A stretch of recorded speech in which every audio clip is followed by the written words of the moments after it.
ये कहानी दूसरे विश्व युद्ध के समय के उन सभी घरों का है जहां हर घर के बच्चे को फौज में भर्ती किया जा रहा था। तब पीटर कोलविट्ज नाम के एक 18 साल के लड़के को जर्मन फौज में शामिल किया गया। 23 अक्टूबर 1914 को जहां युद्ध हो रहा था, मतलब फ्रंट में पहुंचने के 3 दिन बाद यासेर नदी पार करने के दौरान वो बेल्जियम के अंधाधुंध फायरिंग का शिकार हो गए और वहीं उनका मौत हो गया था। इस दुर्घटना के कारण पीटर की मां डिप्रेशन में चली गई, जो कि एक आर्टिस्ट थी। उनका नाम था कैथ कोलविट्ज और इस डिप्रेशन को कम करने के लिए उन्होंने एक स्टैचू बनाने का ठाना था और वो स्टैचू ये है, जिसे बेल्जियम सिमेट्री में द ग्रीविंग पेरेंट्स नाम से बनाया गया है, जिसे पहले विश्व युद्ध में जान गंवाए जाने वाले 25,644 सैनिकों के कब्र के सामने खड़ा किया गया है और उसमें से एक कब्र उनके प्यारे बेटे का भी है। चार्ली चैपलिन अपनी एक मूवी सिटी लाइट्स को डायरेक्ट कर रहे थे।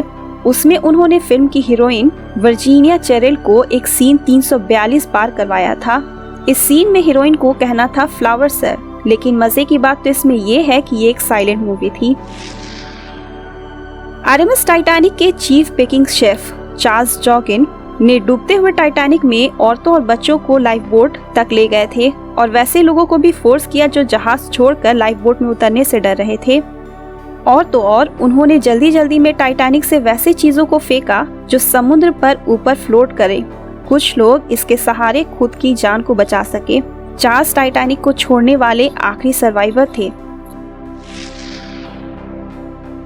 आपने कभी इस तरह के कब्र को देखा है? इसे मोर्टसेफ कहते हैं। इसका इन्वेंशन तब हुआ था जब बहुत ज्यादा कब्रों से डेड बॉडी चोरी हुआ करता था। दरअसल 1752 में मर्डर एक्ट लागू हुआ था, जिसके तहत एनाटोमिस्ट यानी वैसे डॉक्टर जो इंसानी शरीर को काट छाट कर उसे स्टडी करते थे, इन एनाटोमिस्ट के लिए शर्त था कि वे सिर्फ ऐसे शरीर को चीरफाड़ कर सकते हैं जो मर्डरर है और उसे फांसी पर चढ़ाया गया है, जिसका मतलब है पूरे साल भर में सिर्फ 30 से 40 डेड बॉडी। इसलिए कुछ लोग इन कब्रों से मृत शरीर को निकालकर एनाटोमिस्ट को बेच देते थे और इसलिए मोर्टसेफ का इजाद हुआ था। लोग अपने चाहने वालों के मृत शरीर को सुरक्षा देने के लिए इसे लगवाते थे। ये कहानी उस लॉयर की है जिसने अपने क्लाइंट को बेगुनाह साबित करने के लिए खुद जान गंवा दिया था। साल 1871 में क्लीमेंट व्लाडिंगम लेबनान में एक वकील के रूप में काम कर रहे थे और उन्हें थॉमस मैकगहन को बचाने के लिए उन्हें चुना गया था, जिस पर यह आरोप लगाया गया था कि उसने टॉम मायर्स नाम के एक व्यक्ति को गोली मारकर हत्या कर दिया है। अपने क्लाइंट को बचाने के लिए क्लेमेंट खड़े हुए और कहा कि मायर्स ने खुद को एक्सीडेंटली गोली मार दिया था और ये एक्सीडेंट हुआ कैसे होगा, ये दिखाने के दौरान क्लेमेंट ने भी खुद को एक्सीडेंटली पेट में गोली मार दिया था और उनका मृत्यु हो गया और इस एक्सीडेंट की वजह से वो इस केस को जीत गए। फिनियस गेज एक रेलरोड वर्कर थे। 1848 में ब्लास्टिंग कर नया ट्रैक बना रहे थे कि अचानक एक 3 फुट लोहे का रॉड फिनियस के गाल में छेद करते हुए स्कल से पार हो गया था और इस रॉड में एक्सप्लोसिव पाउडर भरा था। इस रॉड ने उनके दिमाग का दायां फ्रंटल लोब लगभग पूरा बर्बाद ही कर दिया था, लेकिन खुशकिस्मती से उनकी जान तो बच गई, लेकिन उनके पर्सनालिटी में बहुत बड़ा बदलाव हो गया था। वो बिना थके दिन भर काम करते थे और चिड़चिड़े हो गए थे। टार्डिग्रेड नाम का एक क्रिएचर है जिसने 5 मास एक्सटिंक्शन इवेंट को सरवाइव किया था।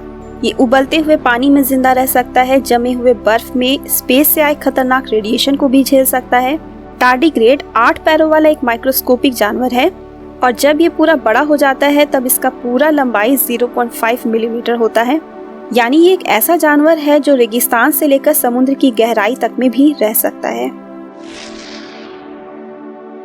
ईरानियन राजा शाह आगा मोहम्मद खान की हत्या एक अलग तरह की कहानी है।